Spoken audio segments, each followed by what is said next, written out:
No, yeah.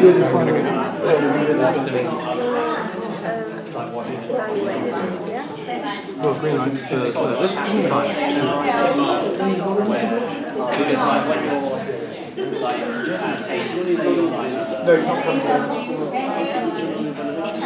not a waiter at table. You can join in with the hand.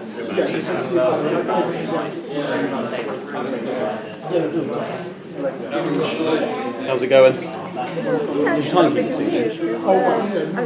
do the green light 1 minute evaluation, but it says 2 minutes. Yeah, no, I think 2 minutes is probably right. The minute seems behind. Yeah, double check.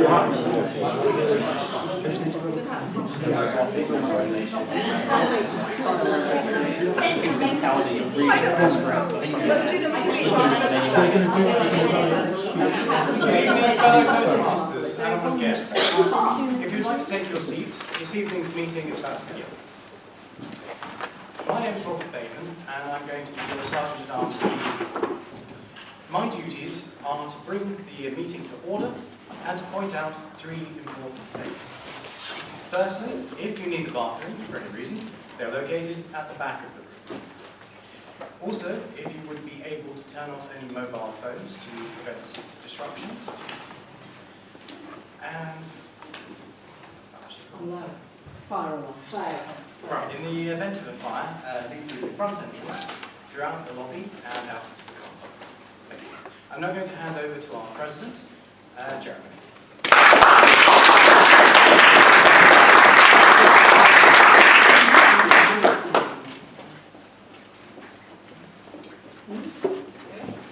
Good evening, everybody, and a warm welcome to our guest. This is actually our last proper meeting before the end of the year. Can you believe it? It's gone quickly, isn't it? The last 5-6 months. Do you remember, sort of 3 months ago, I talked to you about the pottery teacher and how he sort of split his group into 2. One group he told them to produce 1 piece of work by the end of the term, and that would evaluate them on quality. And the other group, he actually said, produce as much as you can each week, and at the end of the time, I'll evaluate you on quality. Do you remember the story? Yes. Well, from that story, part of that story, I'm from Steve's idea of going for weekly meetings. And Tony's not here, is talking about Easy Speak. And, of course, Mel, wherever she's hiding, I can only assume. The ASW, the Accelerated Speaking Workshop, was born. Now, we have quite a number of people in here who are actually on it at the moment. Do you want to raise your hands? Wow. Better still. Yeah. Better still. Come out here. Come on. Give a round of applause. Come out here.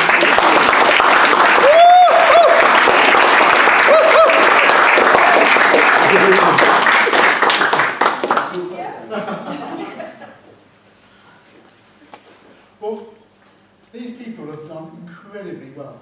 Just to sort of quickly run through, how many speeches have you done in the last sort of, since you've been on the ASW, including ones you've done here? I did 4 speeches. 5, sorry. 5. Sema? 5. 4. You started like 2 months and a half ago, 3 months. I'm on number 9. Number 9. Wow. Yeah. Mona? 7. 7. 6. 6. 5. Do you think that deserves a round of applause?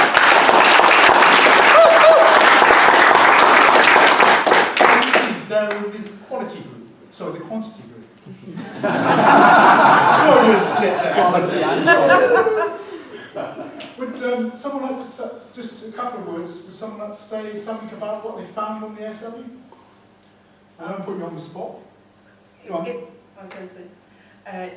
I have to recommend these workshops to anyone because every week everyone has to speak.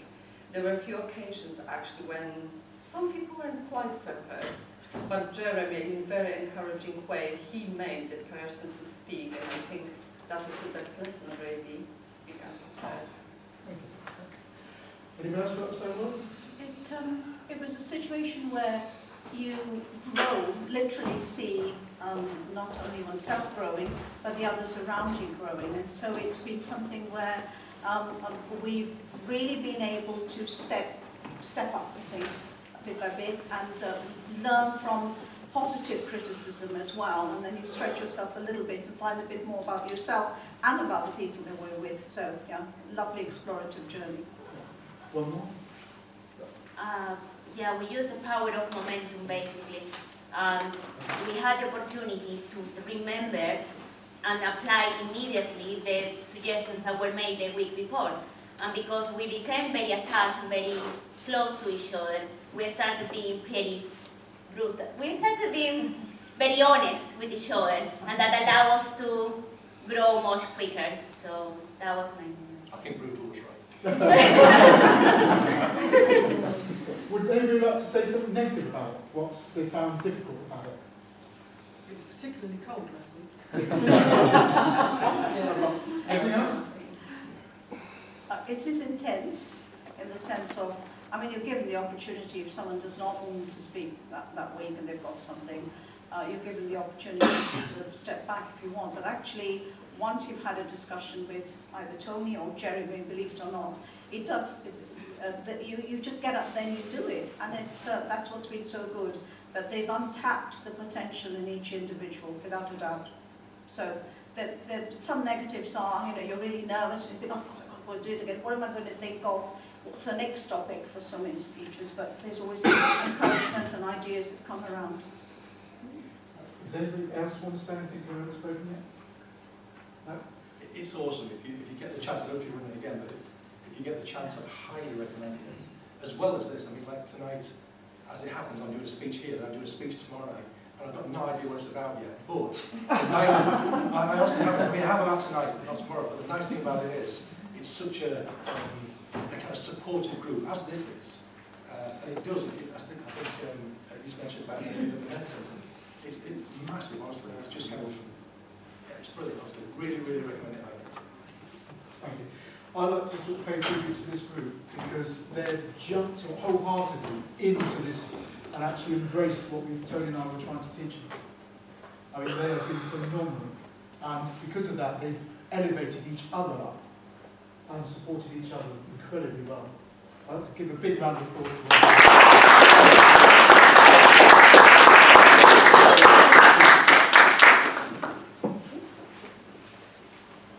They didn't know I was going to do that. That's why they come to table topics, isn't it? Yes. Absolutely. Right. Towards the end of the year, I thought I'd share with you sort of my ambitions for the coming year, or at least some of it. Part of my ambitions is going to be shaped by something else, which I'll talk to you about in a minute. I would like to actually, because of the success of the ASW, I would actually like to run 2 ASWs next year, such if people would want it, and if people are going to support it as well. Now, the 2 I'm thinking of is a brand new ASW to sort of get people through the competent communications manual, and a more advanced ASW to get people to finish off the competent communication manual and to actually onto an advanced manual, such as storytelling, entertainment speaker, or the various other advanced manuals. That's my ambition for next year, as of course it's possible. One thing that's come out of the ASW was this need to grow and to continue to sort of push ourselves and take ourselves out of our comfort zones. And one of the ideas that came out was to actually perform to a paid audience. And on Thursday the 26th, the day after Burns Night, we're going to try and arrange 100 to 200 people paying to come to see us. This is going to be open to anybody from the Toastmasters here at this club can speak at this event, provided they're prepared to actually put some effort into either marketing it or organising the event. So, can I ask Stella to coordinate the names? That'd be okay. Yeah. What day is that? Thursday the 26th Of January 2017. Oh, might be. Yeah. It's going to be in the Merler Suite over just around the corner. And apparently you can hold a capacity of 200. All proceeds are going to go to charity. People are locked out, aren't they?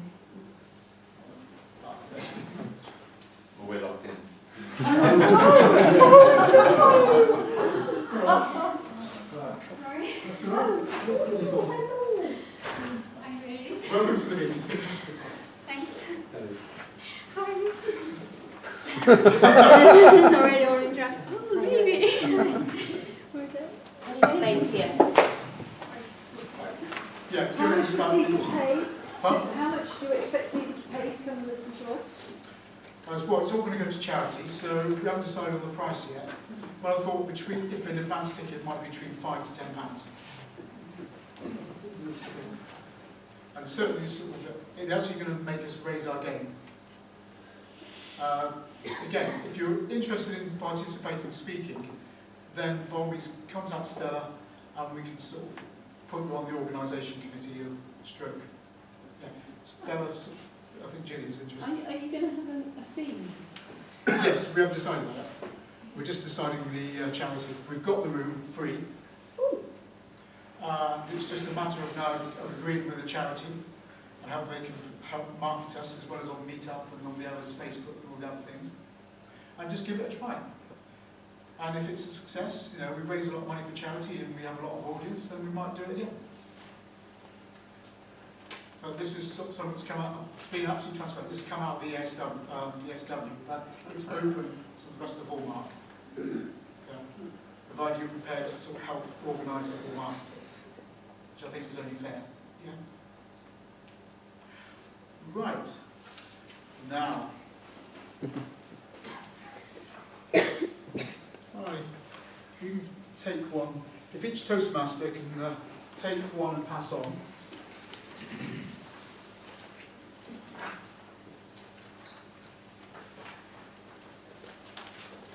This is a survey, and basically it's to sort of, this is your chance to actually shape how the club goes forward.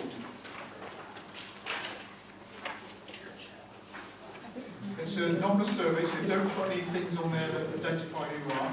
You can be brutally honest in what you say and what you think. And what I'm going to suggest is that we give you 5 minutes from about now. Now, yeah. To start it, if you need more time, there will be an envelope, a white envelope, at the front here. And all you do is just fold it over and just put it in the white envelope. And at the end of the evening, I will take this and share it with the committee.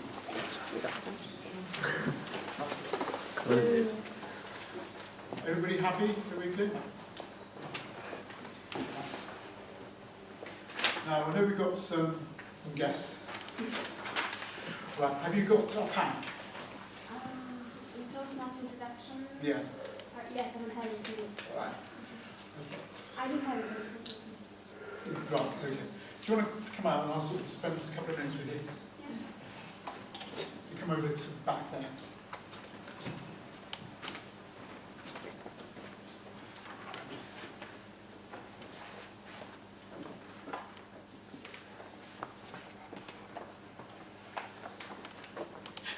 Yeah, come on.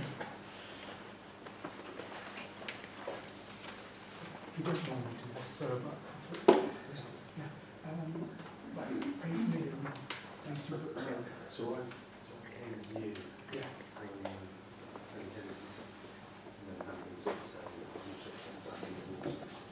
So I'm Jeremy. Joe. Joe. Yeah. We've met, I can't remember. Yeah. The only that's it. That's right. Yeah. Okay, at the moment, these, what we do is we speak and we actually follow these projects. We start project 1 and we move to project 2. Okay? And the idea about it, each project becomes more difficult. So the first one is the icebreaker. Just want you to get out there and say something about yourself. Yeah. The second one then sort of moves on to the third one then to get to your point. Yeah. We don't read about that, we try to create a point out of your speech. And each further structure, you'll find that it will build up your ability to give a speech. You know, not just to have a speech, but also builds up your confidence. And give a speech is just doing the practice. If you need more confidence to give a speech, then we have to fill out what you'll hear about later in the meeting. Just so the time keep it outside of the point. That's the Toastmaster.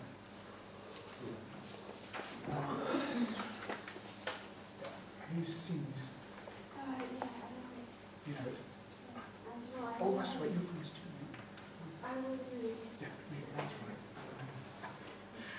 So, and also look into this, is actually conflict leadership.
We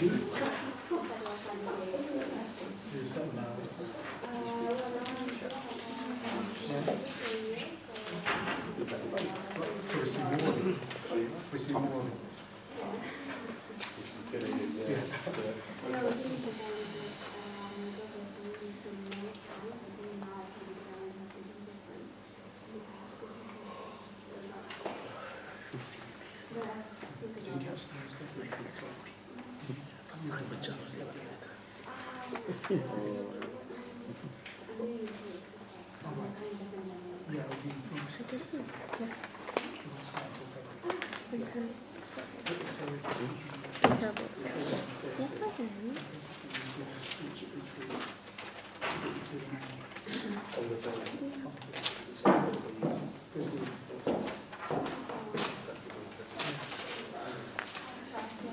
You hear about it?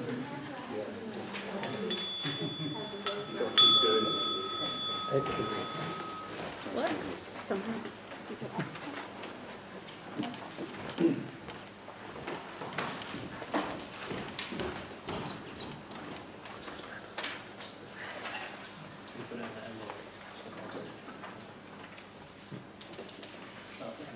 Right, that's 5 minutes. I thought I'd give you 5 minutes during the meeting. When you finish, just put in as someone's already done in here. Yeah. And make sure you don't put your name on it. So you can be brutally honest. Yeah. Honesty is the best policy. Again, we'll use this to shape the club for the coming 6 months. Thank you for completing it. So, in the break, just put it there.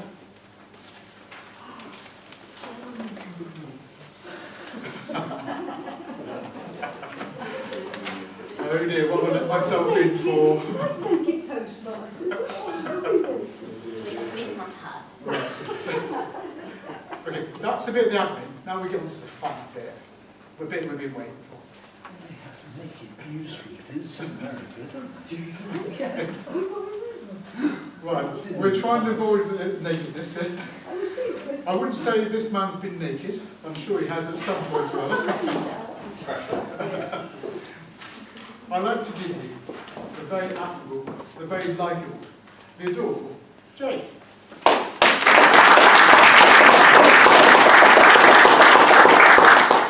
Thank you. Evening, ladies and gentlemen, and welcome guests. My name is Jay, and I'm your Toastmaster for this evening. And as Jeremy touched upon, this is actually our last official one for the year. And I think you all agree, it really has just absolutely flown by. It feels like only January, February, I've closed my eyes, and now we're here. Especially with it being 2 times per month. It just seems to have flown. So, as we are coming to Christmas, and this is our Christmas event, by a show of hands, who is actually ready for Christmas? Wow.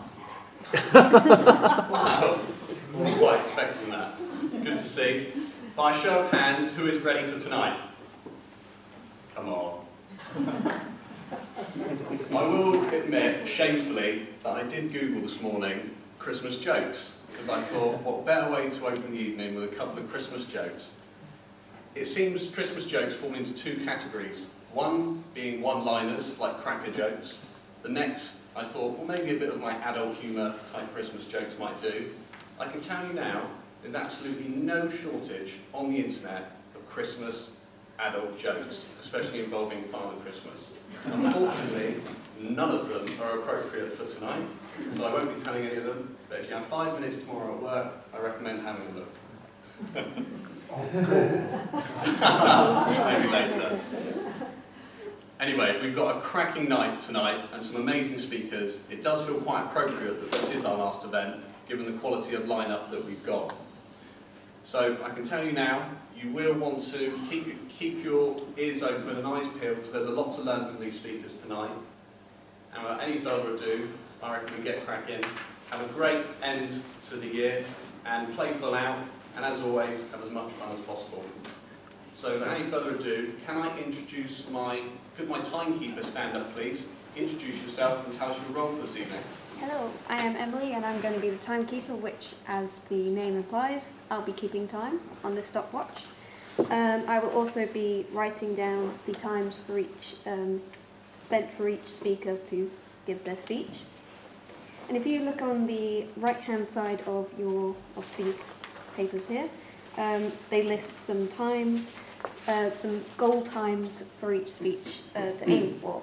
And I will be indicating to everyone whether these times have been met. So for the minimum speaking time, it will be green. Middle, roughly the middle, be this whitish yellowy thing. And when it comes up to the maximum allotted time, it will be this red, for which there will be another 30 seconds, and then off. Okay, and that's my role in a nutshell. Thanks very much, Emily. Could I also call upon my grammarian for the evening to either stand up or come to the stage, wherever you feel, and tell us your role?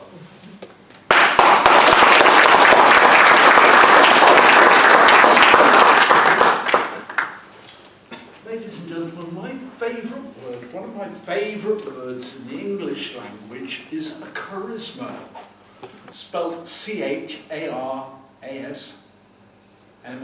I've written it down. There we go. Charisma with a silent H.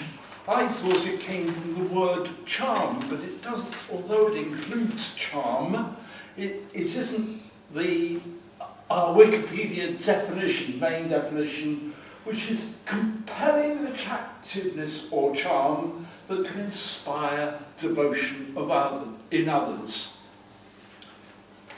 President Obama, President-elect, no, we've been down there already. So please, could speakers tonight, if they can, include the word charisma or charismatic, which is one who has charisma, in their speeches tonight.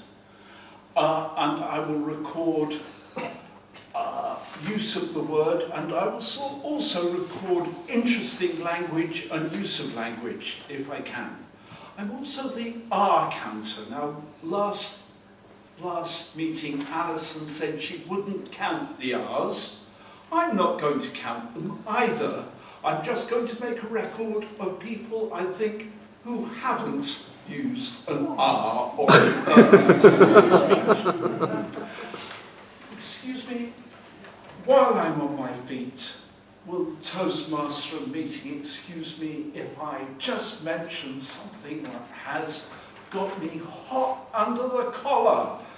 Last month, attending this meeting has cost me £60! £60 for parking in the car park without paying the hotel a nominal fee. Now, I've been coming here for a couple of years and parked in the car park without anybody bothering me.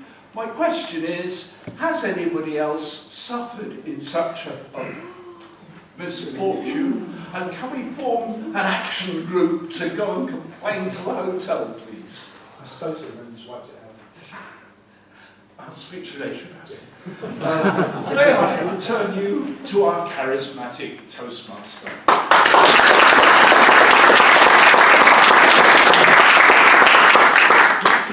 Thank you to my charismatic grammarian. Sorry, it's too easy. So now is going to be the warm-up. Warm-up is a good chance for us to just stand up briefly, 20 seconds, just to say a little bit about the topic that will be at hand. So could I ask Raj to come to the stage, please? Our warm-up.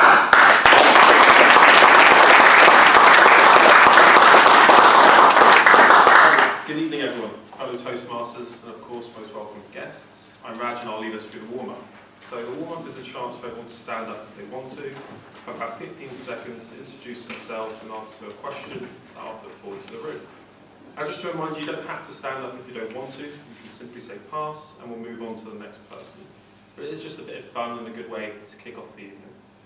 So the question I had in mind, because it's around the Christmas time, I thought, what's everyone's favourite thing, or what do they like most about this time of year? So for me, there's two things. One, the Christmas ads. It's a bit sad, but it's not Christmas until the Coca-Cola ad comes on. And two, I like the Christmas markets, because I like to have mulled wine, sit outside in the cold, and warm myself up with that mulled wine. So if we can please start in the front row, we'll start with our Toastmasters, if that's okay.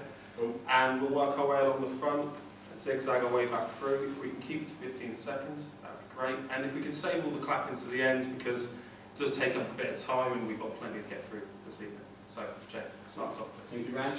My favourite thing about Christmas is I'm definitely a workaholic, and I struggle sometimes to have breaks and that, but over the Christmas period, it definitely feels appropriate, and I do manage to switch off a bit, so definitely looking forward to it for those couple of weeks. Cheers.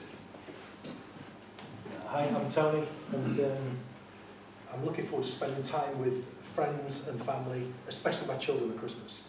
They live up in Doncaster, so I'll probably spend maybe a week, 10 days with them, so yeah, I can't wait. My name is Olga. I like to travel around Dorset and Hampshire and look around Christmas decoration, go different concert, carols, and it's wonderful, it's wonderful. So charismatic. I'm Mona, and I must confess that Christmas time for me is a very nostalgic, sad time to the lead up to it. So I do not like going into stores where they have all this sort of slow, lovely, happy music. I feel like I want to flee out. But on Christmas Day, I love it. That for me is very meaningful, and that's what it's about. Thank you. Well, good evening, all charismatic and beautiful people. What I like most about Christmas in my country is food. But since I'm here, it used to be the crazy amount of gifts. It's not for the gifts themselves, but it's because we are all taking rounds seeing each other and waiting for the expression of amusement and happiness when someone else opens a gift that they like. So this year I will be very happy and very excited about sleeping. Christmas for me this year is going to be about spending time in bed. Hi, my name is Theo. My favorite part about Christmas is being with my family and my friends. And I do have friends here, I'm not that bad. But I don't have my family in UK, so it's a little bit sad at the same time. But two things that I really love about UK Christmas is ice skating, because we don't have that in Colombia, it's not really common. So last year I went there like 3 times and I didn't fall. And Christmas jumpers, we don't have Christmas jumpers either, so I love them. Thank you. Good evening, my name is Kate.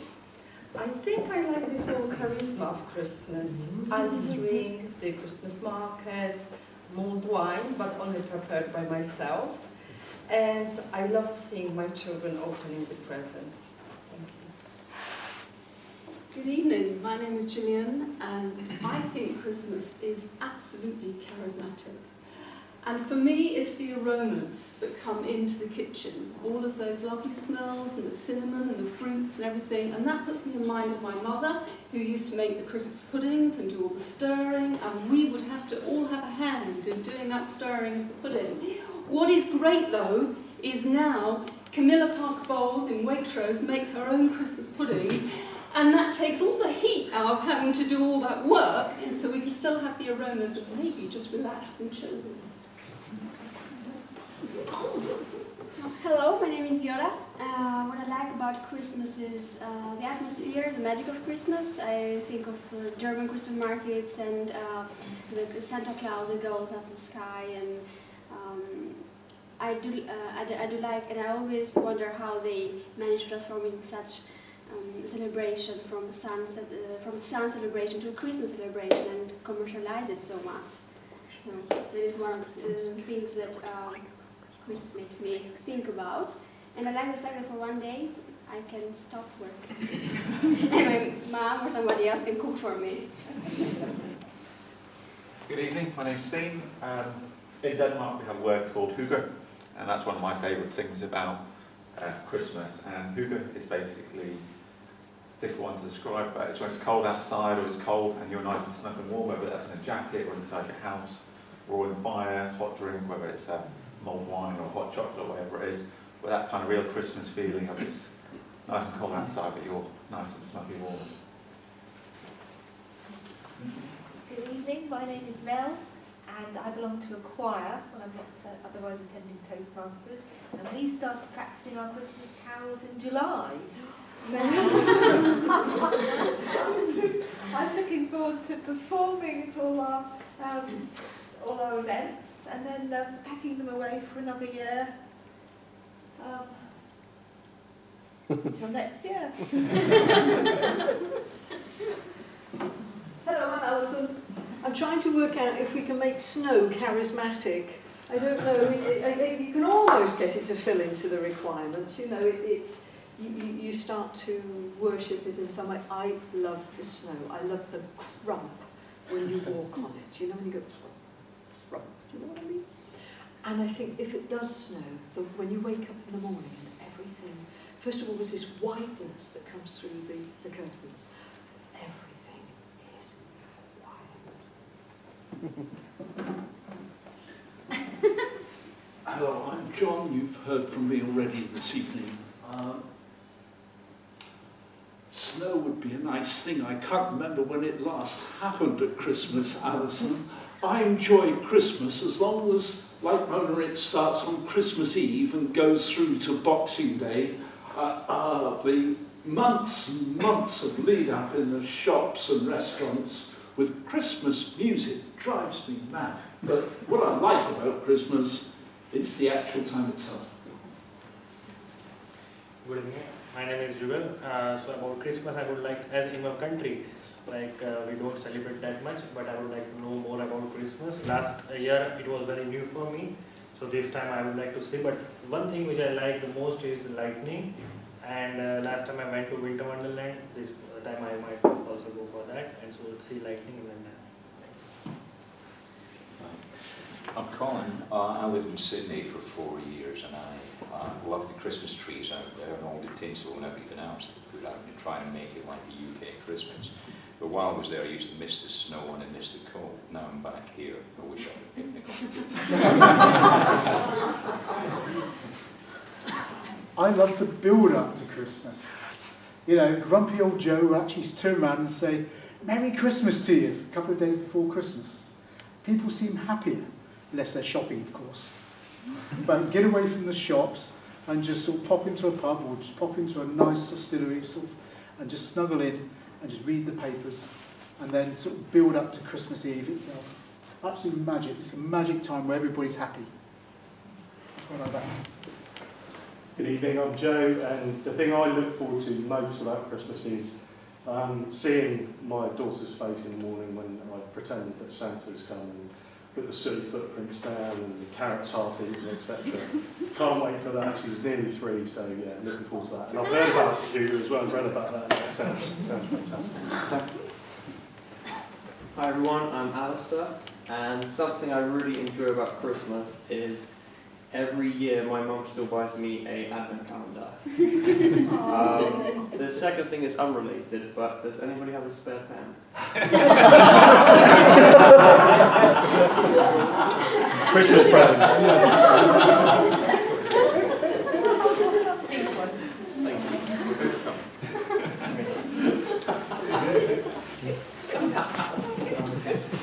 Afternoon everybody, my name is Mr. Sharp.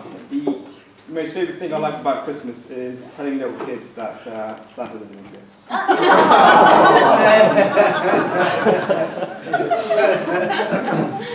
Hi everyone, my name is Harry. Whenever I think of Christmas, I just think of Santa Claus and where he is on the ladder. I don't know if anyone's thought about it like this way. So, like, as you progress up the ladder, I just think of like 3 people and how like the beard ties up with their magical powers. So if you look at like Harry Potter, he's kind of like young teenager, doesn't have much of a beard yet, and he's a muggle, so he doesn't have that much magical powers. And then you look at Santa Claus, he's kind of got like a beard that goes like this way, and he's kind of like, he goes around the whole country like flying in his magical sleigh. So kind of magical. And then you look at like Gandalf, who's like, his beard is like down to the floor, and he's like infinitely like magical. So yeah, that's what I think of Christmas.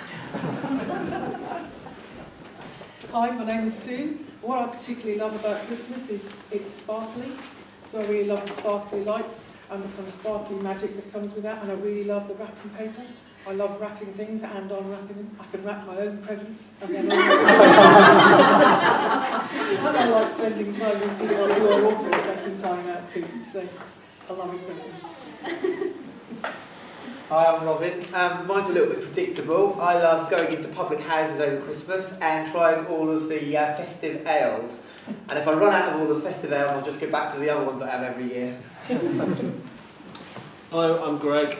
I like making nativity costumes for my boy. They always involve a pillowcase. Last year I glued 500 cotton wool buds to a pillowcase and he was a sheep. This year I've gone crazy. I stapled, a slight health and safety issue, 400 yellow feathers to a pillowcase. He's a chicken. I'm not sure that's really in the nativity, but he's a chicken. My name is Peter. I have the advantage of having all grown-up children with their own family. So I visit them and I get cooked for and looked after. And two of them, one is in Australia and one is in Cape Town. So I get some quite nice beach, Christmases on the beach as well as the normal traditional one in England. Well, Christmas is my favourite holiday and there are many things that I like about Christmas. But the one thing that puts me in the mood for Christmas, strangely enough, is Lebkuchen. Has anyone had Lebkuchen? No. Yeah, Yeah. little It's gingerbread. German German gingerbread with sometimes icing or chocolate. And for some reason that just puts me in the mood. And they only come in the supermarket around Christmas. So, and I found some today, so I'm in the Christmas spirit. Good evening, everyone. One of my favourite things about Christmas is a bit cliche, but spending time with my family. It does allow me to validate relaxing, where I can be a bit of a workaholic at other times. And I particularly enjoy just wrapping myself in the nostalgia of being around my family and my siblings around Christmas. Hi, my name is Naz. What I like about Christmas is to spend some time with family and friends, and lots of food, and lots of dancing, and that's it. Thank you, Rich. Thanks everyone for your participation.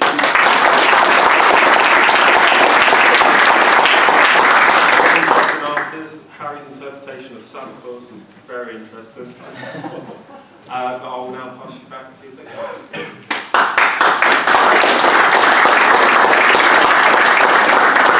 Thank you, Raj. I'm glad someone ended on dancing. Didn't think of that one. Not sure I'll be doing much of it, but I hope to see the family doing some dancing. Right, coming to the speeches now. And what we're going to do for the speeches is, as we've been doing lately, is we're going to bring the evaluator up beforehand. The evaluator is going to tell us where they are in the manual, what the manual's looking for from the speaker, and also if they've had a little chat about anything that the speaker might be particularly looking for, maybe some feedback from their last speech that they're trying to improve on. So could I bring our first evaluator to the stage, Alistair, please.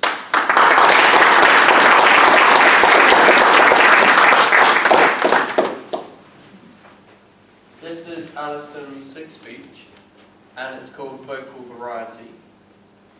A lot of emphasis is going to be placed on the voice tonight. Specifically, the idea is to use volume, pitch, and rate of speech to add meaning to a message. Some of the things we can keep an eye out for is that her voice should reflect the message she's giving to us, and she should also try to incorporate pauses to add emphasis to her message. The only thing Alison mentioned to me is that she's feeling slightly under the weather tonight, and she was close to not turning up, so let's keep that in mind while we're watching her. And I'd like to welcome Alison with her speech called It's in the Presentation.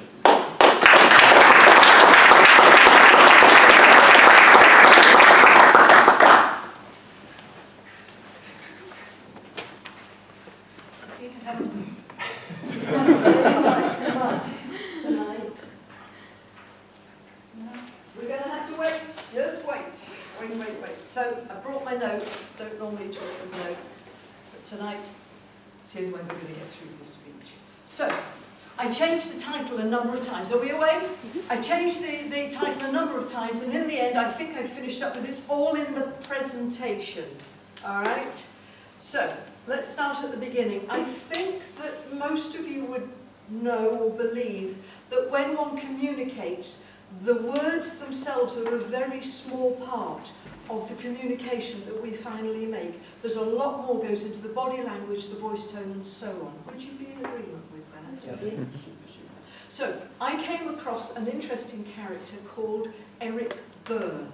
Some of you may have heard of him. And he has a theory called the theory of transactional analysis. And he goes on to say that he believes that we have a number of alter states, alter ego states, and these would be parent, child, and adult. And the way we communicate determines how the message is actually going across. So let's just expand a little bit.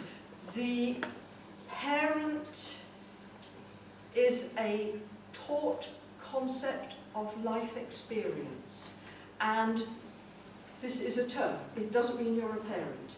And it could be angry, impatient, finger-pointing, patronising, and posturing. The words that we might get out of this particular communication style called parent would be never, always, once and for all. And they would be judgment, maybe critical words, and patronising. Our next concept is the child felt concept of life, and we're going to get here temper tantrums. We may be shrugging our shoulders. Maybe we've got a whining voice. Delight. Oh, it's the biggest thing I've ever seen. The sort of words that we might expect to hear would be, I wish, talking behind your hand, whispering in somebody's ear. Delight. Giggles and funniness. The third concept is adult. The adult is a thought concept of life. And the words that we might think about here would be attentive, interested, straightforward, non-threatening, non-threatened, with lovely words like my judgment here on why, how did you, I think, in my opinion. Let's move on. These three concepts have nothing to do with our age or where we are in our own life process. It is about how we feel when we are communicating. So all of us can be in any of these styles at any time. So, bear with me, while I turn the pages over. Let's have a look at some examples of this. He says that when we are transacting, when we are communicating, there is a correct response, or an only suitable response for anyone. So if a parent is talking, the response has to be from a child. And if that response is not in a child, the communication breaks down and it is no longer a communication, but a relationship. And we're not going to get very far with that.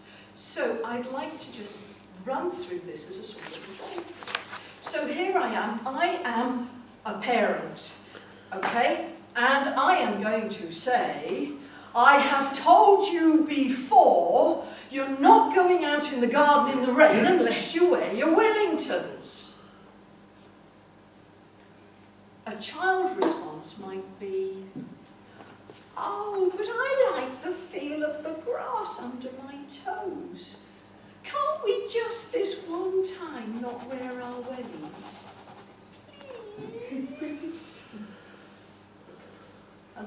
We're all right, so off we go in our Wellington boots. But what if the response is a different sort of response?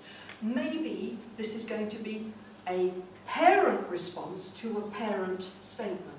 And that might be, well, we can imagine, don't be so daft, it's not that cold, I'm not going to wear any wellies today. Yeah? Any ideas what we've had a parent make a statement, we've had a parent come back, this parent, what is the response going to be for this parent back to the other person? Any ideas? Absolutely.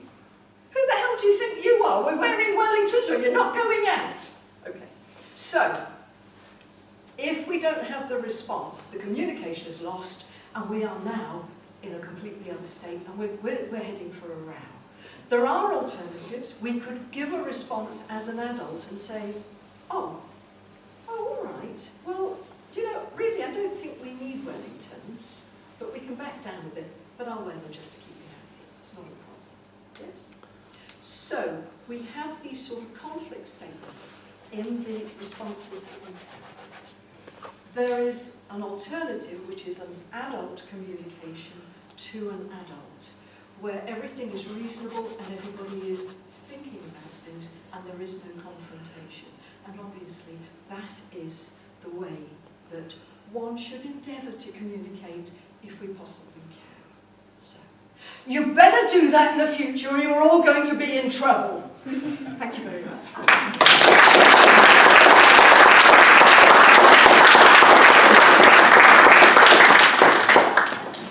Speeches were going to be good, and you'd have to listen. Thanks very much, Alison. Not feeling too good, and thanks for making the appearance. We have another hand, of course. What we're going to do now is I'm going to invite the evaluator back to the stage, and then afterwards we're going to do the evaluation ourselves. So could I invite Alistair back to the stage, please?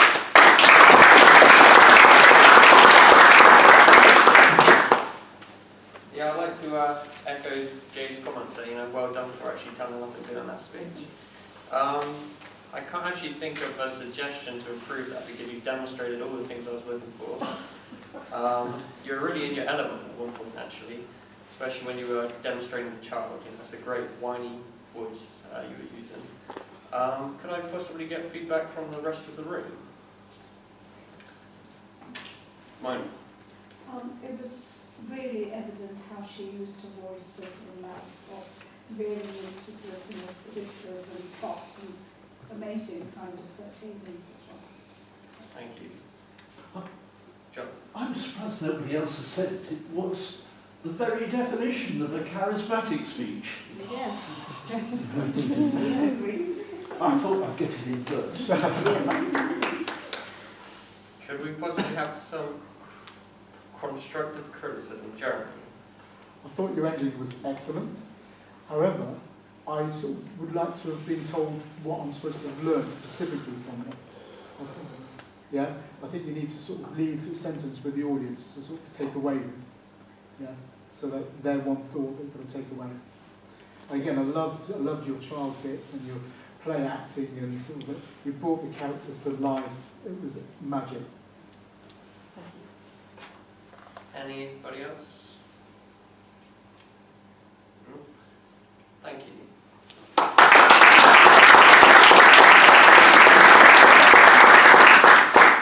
Now we're going to do our evaluation on the ballot paper. So if you haven't been before, this is a chance to give some constructive criticism, what Alison's done well, and any feedback that you can think of as well. Could I have 2 minutes on the clock, please, time to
critical analysis. Time's up, pens down. That always seems to go so quickly when I'm writing away. Look how much stuff there is. It's a lot longer than normal. Right, our second speech for this evening is Steen. I sent an email out on Monday to Grant, who was meant to be our second speaker, and unfortunately he couldn't make it. So Tony messaged me back to say that Steen had popped up and put his name forward. And I hope you don't mind me saying, Steen, but I do remember from your first or second one that you said it took a long time for you to come forward for your icebreaker, I think. Yeah. A few months. And then to see the email back that Steen had put himself forward within a few days, I think was just a massive credit to yourself and how you've been doing here now. So, really looking forward to it. Loved your last one. But I'll leave the rest of it up to our evaluator. So if our evaluator this evening comes to the stage, which is Jugal.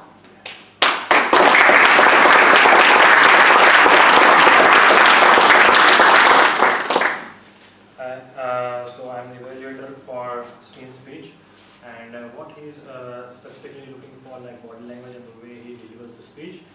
I've seen his couple of speech which was really motivating, and so looking forward to his speech. Let's welcome Steen.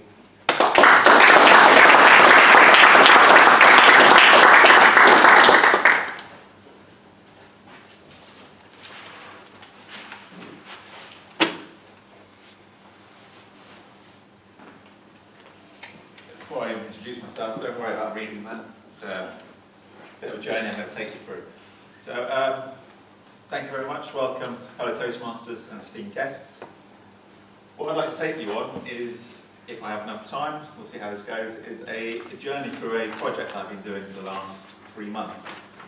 I have been modelling experts who are able to make decisions under extreme pressure to see what we can learn from them when they do this sort of thing. So when I'm talking extreme pressure, I'm talking about Special Forces operatives in Afghanistan. I'm talking the Metropolitan Lead Negotiator for Suicide and Terrorism in London, obviously Metropolitan. And I'm also talking different people as well. We have a cage fighter, there was also the lead council official who had to make a decision which was going to have a high reputational cost and was going to cost quite a lot of money. So what I've tried to do, the idea, I'm trying to work out what it is that they do under extreme pressure that makes them able to make consistent decisions that turn out in a positive way and not freeze when it happens. I've done this through extensive interviews, 2 hours long at a time with them, and then follow-up interviews afterwards. And this is the stage 1 model that I've created from that. So, as I've said, all these people are operating under extreme pressure. One of them was picking up a high-value target in Afghanistan. Another one was negotiating with a team. Someone attempted suicide who had a knife against the wall and was doing this basically. So pretty high-pressure situations. Instantly, what happens with all these people? They react just like the rest of us. They're human. They have a gut instinct reaction to do something straight away. It's like either to run away, get out of danger, to change something, to do something straight away. With the lead negotiator for the Met Police, when he was in this position with someone rocking towards it, he had his junior member of the team negotiating with the man, speaking to him, building rapport, and he saw the situation change and get a bit more risky. So his instinct, his gut reaction, his feeling of what to do was to change something, was to jump in himself, because he was the more experienced person, he knew what was happening, and he couldn't see this guy kill himself on this person's first shift. What the experts do in this position, the ones that are used to dealing under high pressure, is that they create a bit of space for themselves. They take a pause, they take a breath, and for some of them that space is as little as 2 seconds or 3 seconds. For some of the others, if the situation allows it, it's 5 or 10 minutes. But they all take a step back from what they're doing. They then visualise what the outcome of that situation would be. So in the situation, the man had the dagger, he was rocking backwards and forwards. His colleague was chatting to him, he had good rapport, he was talking, and he asked himself, this is a key point, he asked himself the question, what has changed? What has got more risky? And if the answer to it is nothing had changed, nothing had got more risky. So when he was looking at it, he thought, well, if I change something now, what's potential that's going to happen? And he runs through this idea in his head, and he sees that this could potentially send a guy over, and I'm going to have to send my guys in to rugby tackle him to the ground, stop him killing himself, therefore putting my team in danger, and then so on and so forth. So the thing that was key to him at that point was taking a step back, taking the breath, and asking the question, what has changed, what risk has changed? So his actual action at that point was to do nothing, which is often the hardest thing to do. He took a step back, his guy had it, and he kept evaluating. His next action after that wasn't just to stand back and watch though, he started to run through future scenarios in his head. So it's okay, I'm leaving them to do it now. What are the consequences of this? How are they going to go on? And it's, if he gives himself up, how we'll deal with it. If we have to rush in and take him down, how are we going to deal with the aftermath? How are we going to get around? How are we going to get him out? So he doesn't allow his brain to start questioning the decision that he's just made. That's one example, but all the people I've interviewed who are experts in their field did the same thing. What I'm interested in as well on this side of it is what motivates them to do this. Because for the negotiator, it's a reputational risk. By him not doing anything, he could be brought up in a court of law and said, why didn't you do anything? And he could be threatened.